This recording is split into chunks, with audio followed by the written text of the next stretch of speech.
Alright guys, welcome back to my channel. I'm super excited for today's video because I'm going to be warning you about some not so great products. In today's video, I'm going to be doing the worst makeup that I've tried so far in 2023, and I'm actually going to be including some products that I tried in 2022 as well, because I don't ever think I did a worst of beauty 2022. I was going, but I don't think I did. And there were a few pretty not great products that I tried in 2022.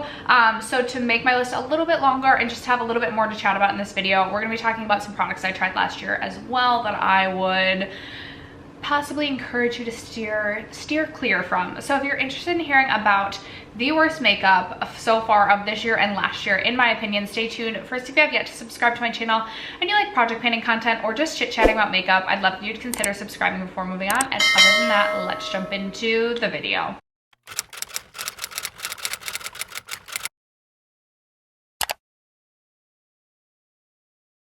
Okay, my hair has a complete mind of its own. It was in braids so that it could be curly, and I can't get it to style the way that I want. Although looking in the viewfinder, I'm like, okay, it's okay. I feel like I'm gonna go to edit and be like, it's not okay. All right, guys, when I was preparing for this video, I realized I really only have about 6 products to discuss that I don't think are that great that I've tried so far in 2023.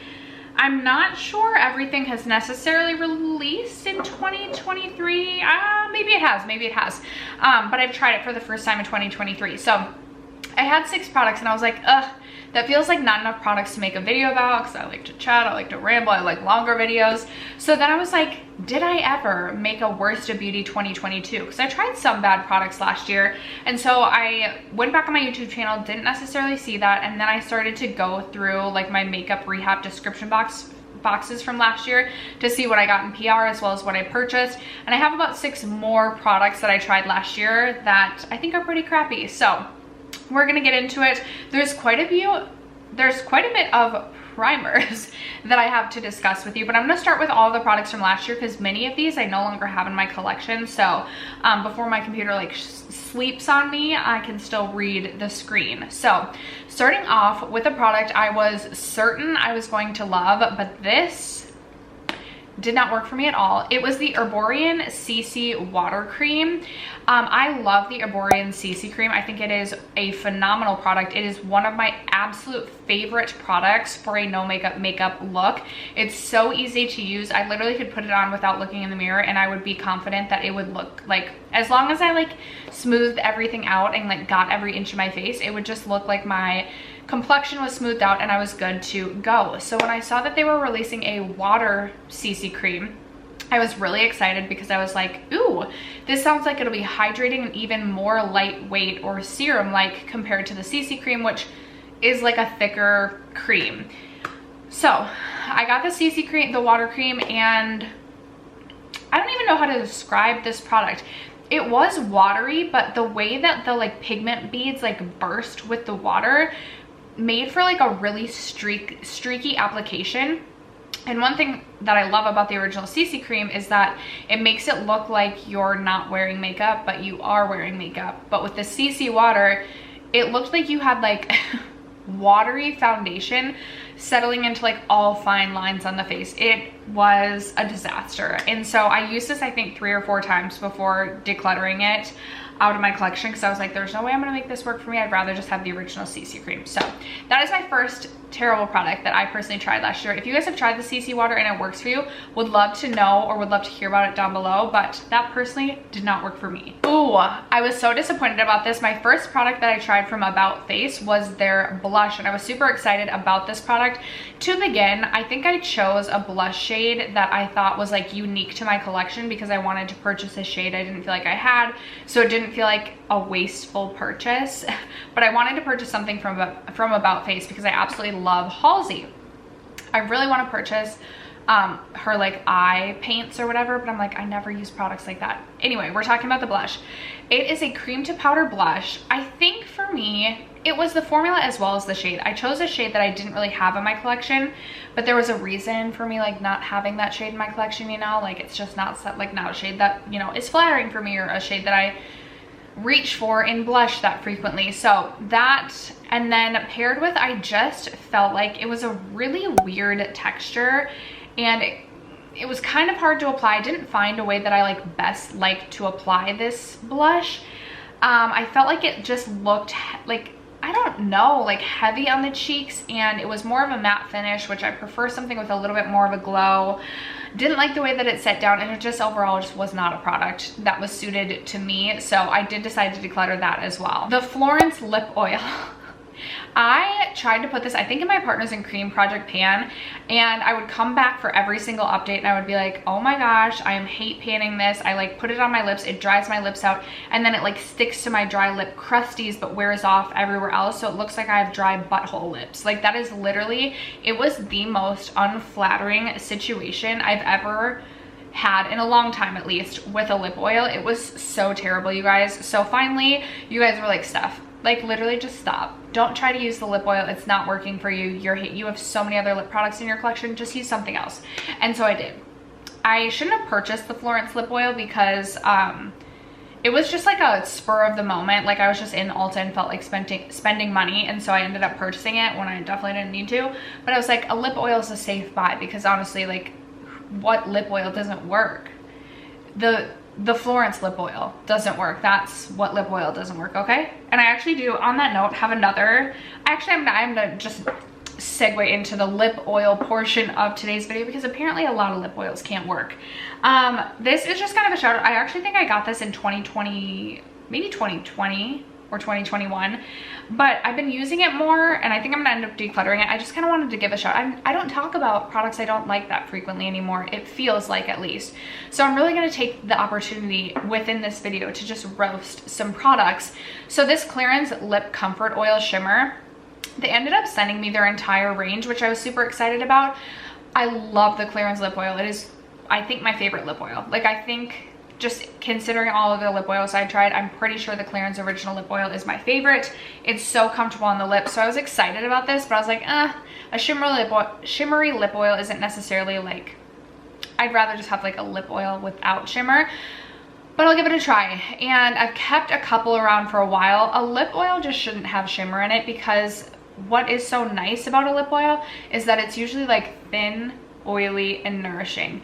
But with these Clarins shimmery ones, you can feel the grit of the shimmer, and it just irritates me, because that's not the purpose. I don't put a lip oil on to feel a gritty sparkle. I don't put a lip oil on for my lips to be sparkly. So Clarins really just stick to the original formula, where it's just the clear lip oil.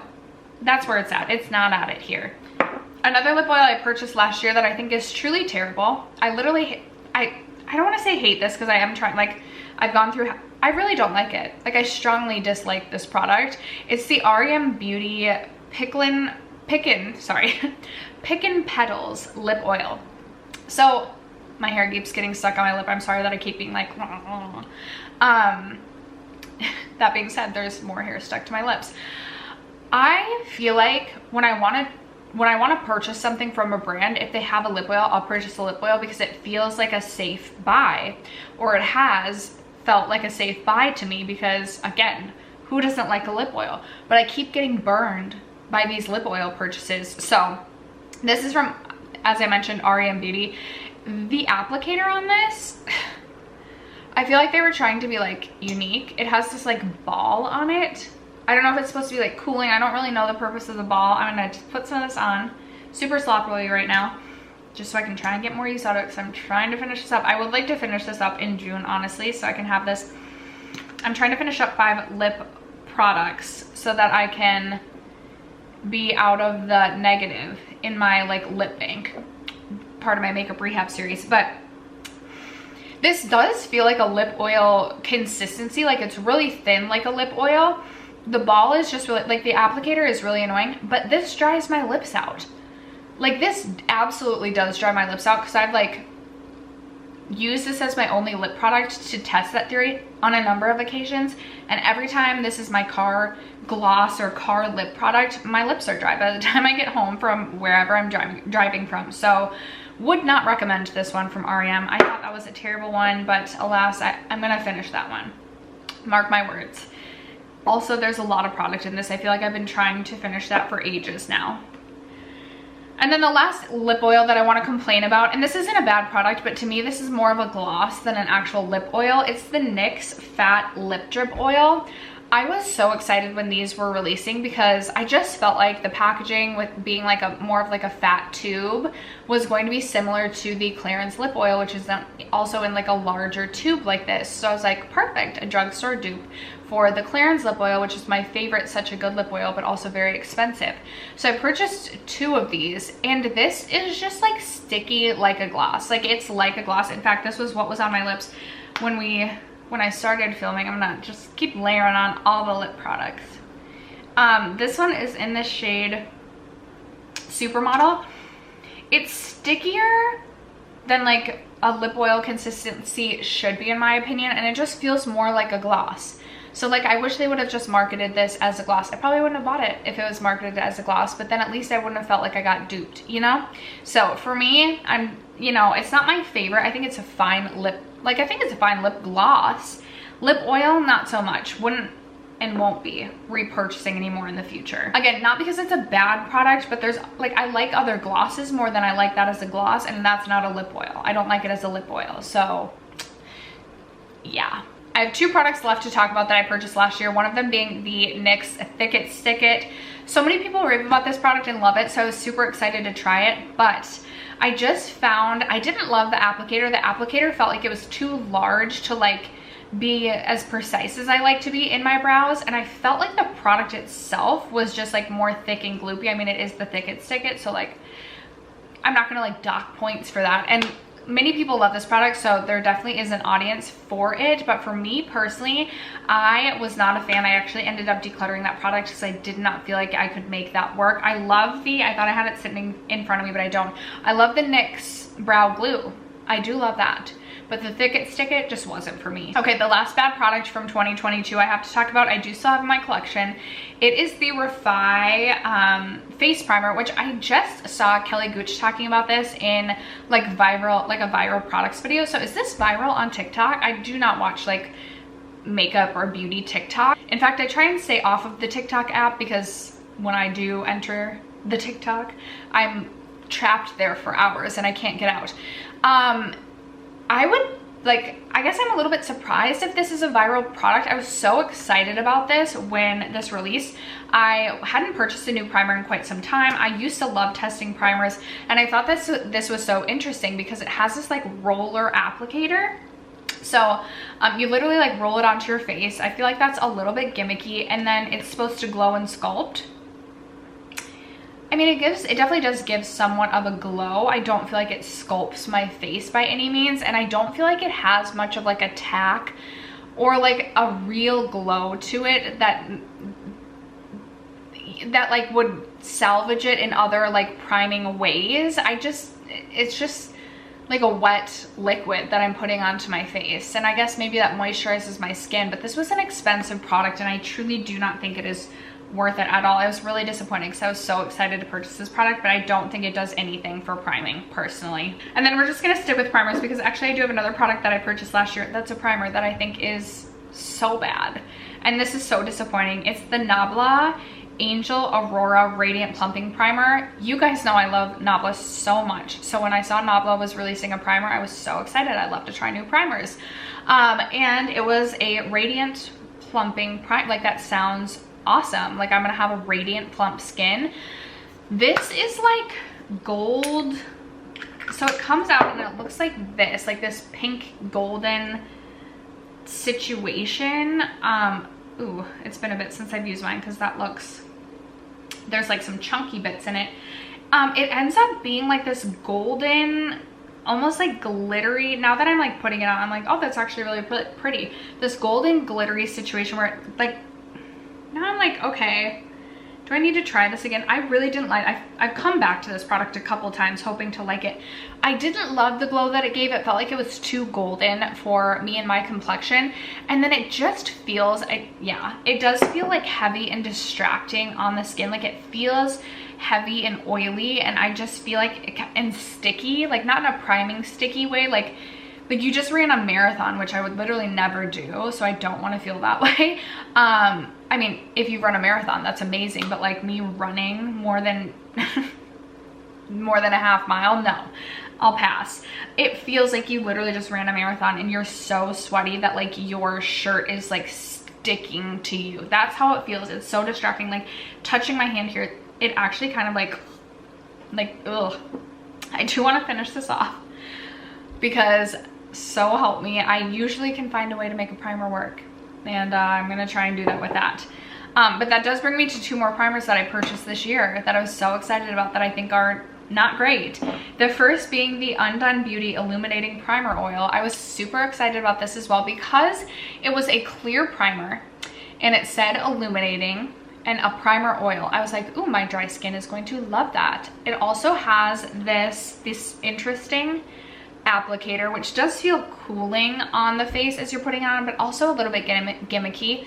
And the tough thing about this product specifically is like, so you have to push product out to obviously like roll onto your face. It's not like you get to like squeeze it out onto your hand and know exactly how much product you put on your hand.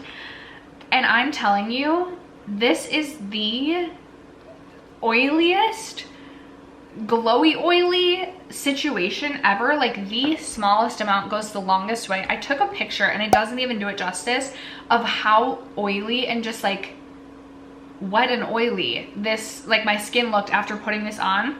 And it's not something that you can wait like 5 to 10 minutes for it to like set down into your skin. Like it just stays like that and feels so heavy and so distracting. So I've been trying to kind of use this as like an evening time like moisturizer. Like if I get home from work at like 4 or 5 and I'm like editing, I'll like take my makeup off for the day and then I'll put this on and like edit a couple of YouTube videos and like let it sink in. Like then it moisturizes my skin. But in terms of like a makeup primer, like even if you have dry skin, I would be surprised if this would work for you, just because I feel like it's so oily and heavy.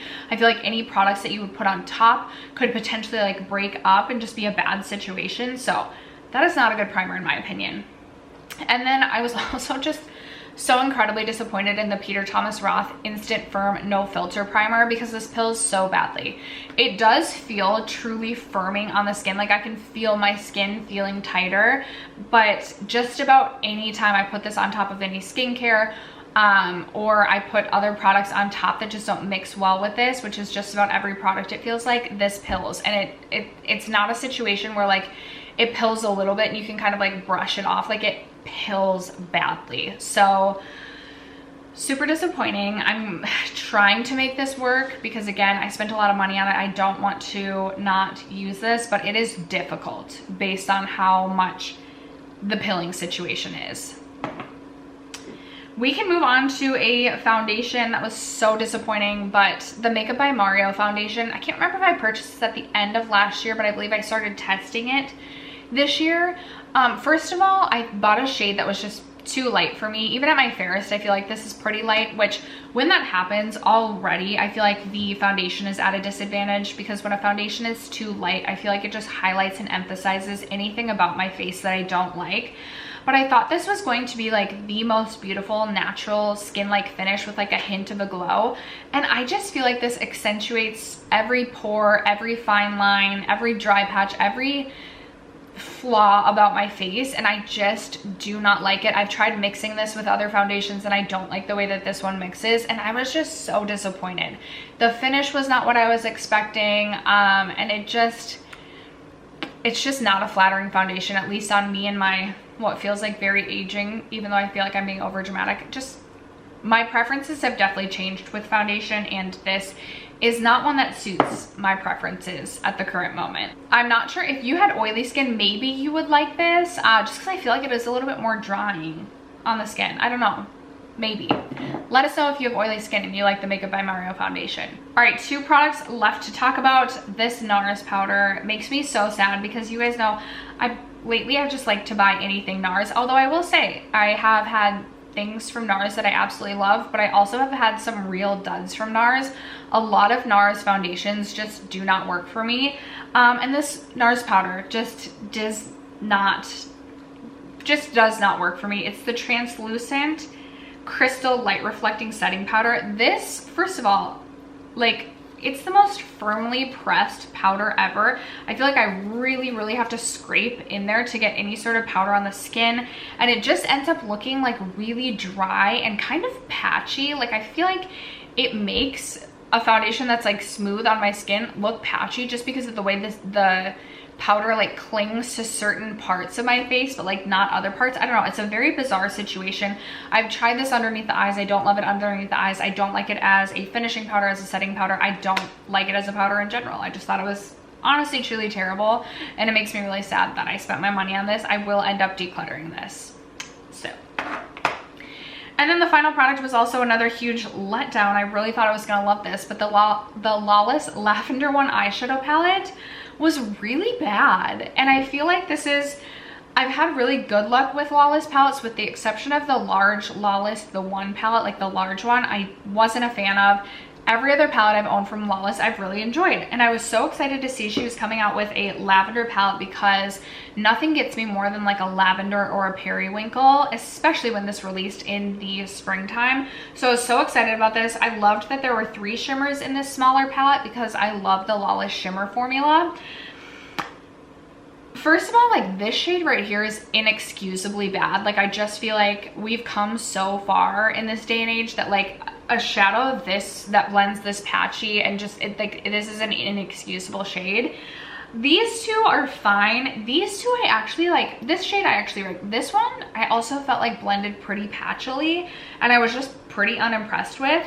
I did really enjoy, I think it was this shimmer. I really like this shimmer, but these two were just like also kind of unimpressive. I was so excited about the shimmer. I was like, okay, even if the mattes don't work or even if this one matte doesn't work, I did really like this shade right here. Like the true lavender in the palette I did think was really good. I thought to myself, okay, if all 3 shimmers and like the lavender work, like I can make do with this palette. But I was really disappointed in all but one of the shimmers. I'm pretty sure it was this shimmer that I enjoyed. So I'm like thinking about decluttering this palette as well because the only 3 shades I like in this palette are these 2 right here and this shimmer right here. But like I probably have very similar shades, if not the same shades in my collection. So I would say skip this if you've been thinking about it but haven't yet purchased. There's other better palettes out there, even from Lawless. So I was super disappointed in this palette as well, unfortunately. After that though, you guys, those are all of the disappointing products that I've tried this far in 2023, as well as my 2022 disappointments. I would love to know, what are some of the most disappointing products you have tried so far this year? Let us know in the comments so we know what to stay away from. Other than that, thank you guys so much for sticking around to watch today's video and for supporting my channel as you guys always do. I love you guys so much, and I'll catch you in my next video. Bye.